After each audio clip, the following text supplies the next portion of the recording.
দেখুন, এখানে দয়া করার তো কিছু নেই। আপনি স্টুডেন্ট ভালো, আমাদের রিটার্নও দেখতে পাচ্ছি আপনি সবচেয়ে হাইয়েস্ট মার্ক পেয়েছেন। তো বাকি থাকলো ভাইবা,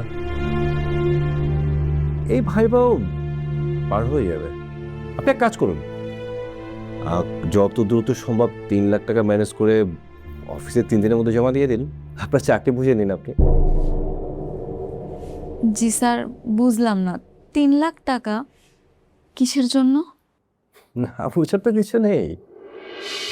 শুনুন, আপনি রিটেনে টপার হয়েছেন, সেই জন্য আপনাকে 3 লাখ টাকার কথা বলেছি। এই অফিসে চাকরি করতে গেলে তো 7-8 লাখ টাকার নিচে কারো চাকরিই হয় না। এত টাকা আমি কই পাবো স্যার বলেন? আমরা গরিব মানুষ।